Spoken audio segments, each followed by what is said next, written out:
ধৈর্য হারিয়ে খুব ক্লান্ত হয়ে আকাশের দিকে তাকালে মনে হয় কেউ যেন বলছে, হতাশা হইও না, নিরাশ হইও না, আমি সব দেখছি এবং শুনছি, একদিন সব ঠিক হয়ে যাবে।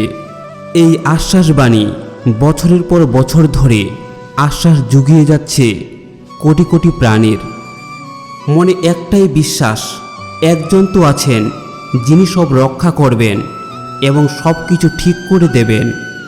পৃথিবীর সব থেকে বড় মিথ্যা কথা, ভালো না থাকলেও ভালো আছি বলতে হয়। মনে কষ্ট আছে তো কি হয়েছে, লুকানোর জন্য তো সৃষ্টিকর্তা মুখে সুন্দর হাসিটা দিয়েছেন। কষ্টকে লুকানোর জন্য মুখের কথাকে হাসি মুখে বলার কৌশল দিয়েছেন। ধন্যবাদ সৃষ্টিকর্তা। শ্রীকৃষ্ণ বলেছিলেন, পৃথিবীর সবথেকে বড় দুজন মহান জ্যোতিষ হলেন মনের কথা বুঝতে পারা মা আর ভবিষ্যৎকে বুঝতে পারা বাবা। জীবনে প্রত্যেক সুযোগের সুবিধা নিও, কিন্তু কোনো বিপদে পড়া লোকের নয়। যে আপনাকে দেখে জ্বলে তাকে ঘৃণা করো না, কারণ এগুলোই তো সেই লোক যারা স্বীকার করে যে আপনি তাদের থেকে বেটার। কখনো কি একটা কথা ভেবে দেখেছ যে তুমি সবার জন্য নিজেকে পরিবর্তন করলে, তাদের পছন্দ অপছন্দকে নিজের করে দেখলে, কিন্তু তোমার বেলায় কেউ তোমাকে বোঝার চেষ্টাটুকু করল না। তুমি সবার কষ্টে পাশে থেকেছ, অথচ যখন তুমি একাকিত্ব অনুভব করলে তখন কেউ এসে তোমার খোঁজ পর্যন্ত নিল না। আর এই সব কিছু হয়েছে তুমি সবার জন্য নিজেকে অ্যাভেলেবল করে ফেলার কারণে। সবাই তোমার কাছ থেকে ভালোবাসা আর যত্ন আশা করে, কিন্তু কেউই তোমার মনের ভিতর জমে থাকা কষ্টটা বুঝতে চায় না। কিন্তু এর চেয়েও আরও ভয়ঙ্কর একটা সত্য রয়েছে, আর তা কি জানো?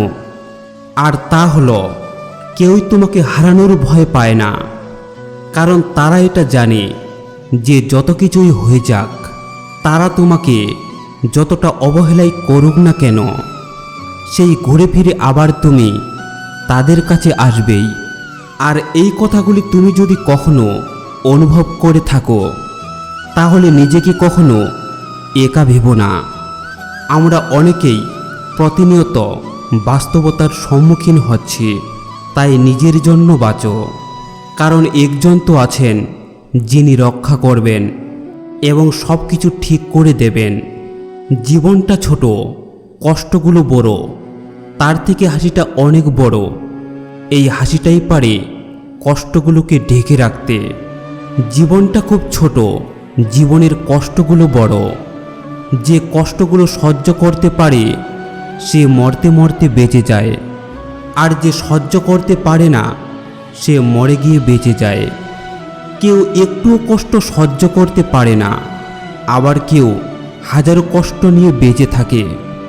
জীবনটা আজ অভিনয়ের চাদরে মোড়ানো।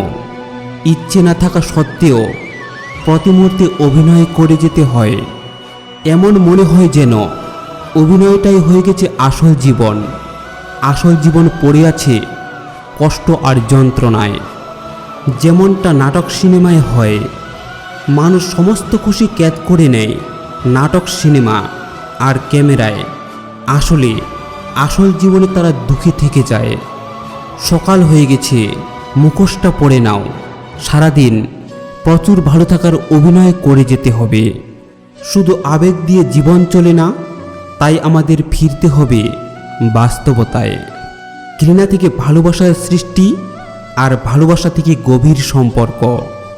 ব্যাস, আর কি চাই? শুধু ইগোটাকে একটু সাইডে রাখতে হবে। অভিমান আছে বলেই ভালোবাসা এত সুন্দর।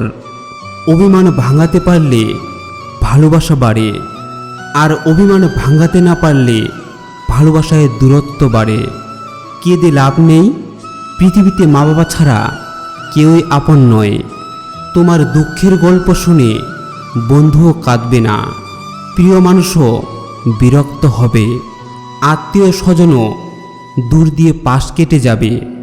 চোখ তুলে তাকাবে, দেখবে একমাত্র বাবা মাই তোমার চোখের জল মুছে দেবে। তাই মা বাবাকে কখনো অবহেলা করো না।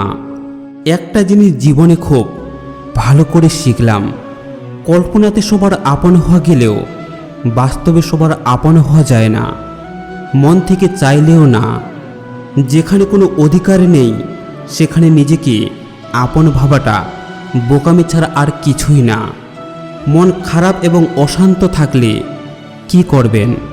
সৃষ্টিকর্তার মহান সৃষ্টিকে উপভোগ করুন, প্রাকৃতিক সৌন্দর্যকে উপভোগ করুন এবং শান্ত সৌন্দর্যে নিজেকে হারিয়ে দিন। একটি শান্ত পরিবেশে, একটি শান্ত গাছের নিচে বসে, পুকুর বা জলাশয়ে পাথর ছুঁড়ে মারুন এবং ঢেউয়ের মধ্যে তৈরি হওয়া অপূর্ব দৃশ্যের আনন্দ নিন। আপনার সঙ্গীর হাত ধরে বৃষ্টিতে ভিজুন এবং একসাথে হাঁটুন। কোনো নবজাতক শিশুকে আপনার আঙ্গুল ধরতে দিন এবং তার নিষ্পাপ মৃদু হাসিকে উপভোগ করুন।